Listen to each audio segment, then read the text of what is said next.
செல்வ செழிப்பை அள்ளித்தரும் அட்சய திருதியை அன்று என்ன செய்யலாம்? அட்சய திருதியை மிகவும் மங்களகரமான நாளாக கருதப்படுகிறது.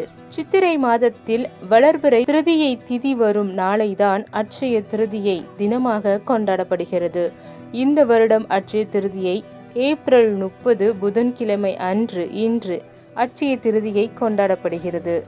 அட்சய திருதியை என்றால் அள்ள அள்ள குறையாமல் பெருகும் அல்லது மேலும் மேலும் பல மடங்கு பெருகும் என்பதாகும்.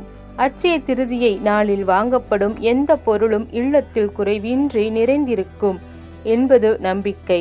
இந்நாளில் குண்டுமணி அளவுக்காவது தங்கம் வாங்கினால் செல்வம் பெருகும் என்பது நம்பிக்கையாக இருக்கிறது. ஆனால் தங்கம் வாங்க இயலாதவர்கள் அட்சய திருதியை நாளில் சிறிதளவு உப்பு வாங்கி வீட்டில் வைத்தால் கூட செல்வ வளம் பெருகும். அட்சய திருதியை நாளில் தங்கம் வாங்குவது நல்லது என்று நினைப்பது ஏன்? இந்த நாளில் வாங்கப்படும் எந்த பொருளும் நம் வீட்டில் குறைவின்றி நிறைந்திருக்கும் என்பது நம்பிக்கை. அதனால்தான் இந்த நாளில் மதிப்பு மிக்க தங்கம் வாங்க விரும்புகின்றனர். ஆனால் தங்கம் விலை தாறுமாறாக உயர்ந்து எட்டாத கனியாக உள்ள இன்றைய சூழ்நிலையில் சாமானிய மக்களால் தங்கத்தை நினைத்து பார்க்கவே முடியாத நிலை உள்ளது. எனவே தங்கம் வாங்க முடியாதவர்கள் வெள்ளி வாங்கலாம். வாழ்வில் உண்மையான வளம் பெற நாம் தங்கம் வெள்ளி நகைகளை மட்டும்தான் வாங்க வேண்டும் என்பதில்லை. இந்த நாளில் கண்டிப்பாக மகாலட்சுமியின் அம்சமாக உப்பு வாங்கி வைப்பது சிறப்பு. மேலும் மஞ்சள் போன்ற மங்களகரமான பொருட்களை நாம் வீட்டில் வாங்கி வைக்கலாம். யாரை வழிபட வேண்டும்? அட்சய திருதியை நாளில் லட்சுமி, குபேரன், சிவசக்தி, அன்னபூரணி, லட்சுமி நாராயணர் ஆகியோரின் படங்களில் ஏதாவது ஒன்றை வீட்டில் வைத்து விரதமிருந்து வழிபட்டால் குறைவில்லாத செல்வத்தை பெற்று சிறப்பான வாழ்க்கையை பெற்றிடலாம். விரதம் இருப்பது எப்படி? அட்சய திருதியை நாளில் அதிகாலை எழுந்து நீராடி பூஜை அறையில் அரிசி மாவில் கோலம் போட வேண்டும். கோலம் போட்ட பின் அதன் மேல் ஒரு பலகை வைத்து அதில் கோலமிடுங்கள்.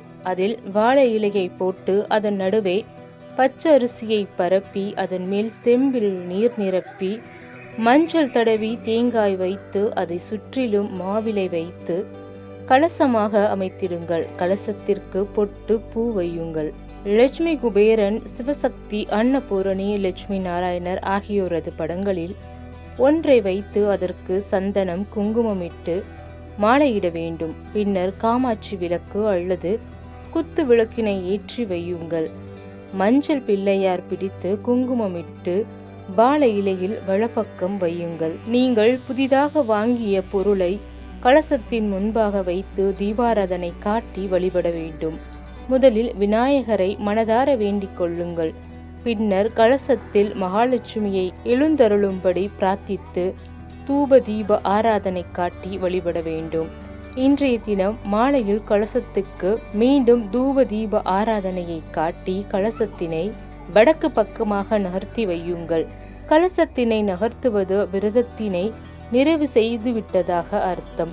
அட்சய திருதியை நாளில் பயன்படுத்திய அரிசி, கலச, தேங்காயை அடுத்த வெள்ளிக்கிழமையில் பூஜையில் உடைத்து பொங்கல் செய்யலாம்.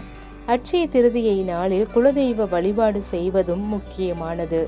அட்சய திருதியை நாளில் விரதம் இருப்பது, பூஜைகள் செய்வது, புது பொருட்களை வாங்குவது விட முக்கியமானது தானமளிப்பதும் முன்னோர் கடன்களை செய்வதும் ஆகும்.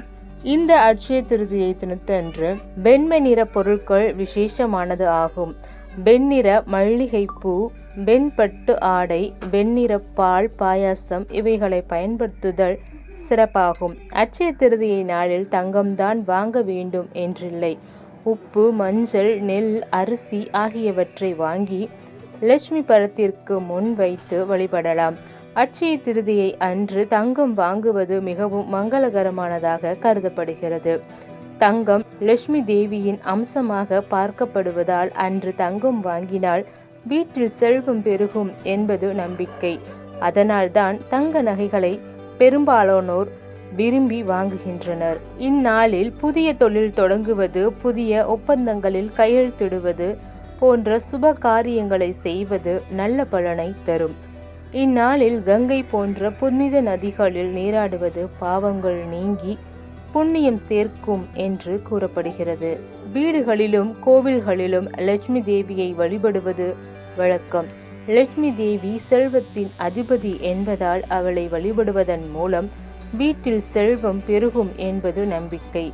ஏழை எளியோருக்கு உணவு, உடை, பணம் போன்றவற்றை தானம் செய்வது மிகவும் நல்லது.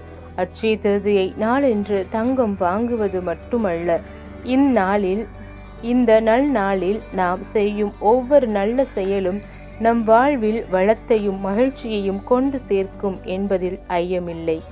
எனவே அந்நாளை மகிழ்ச்சியுடன் கொண்டாடி மகிழுங்கள்.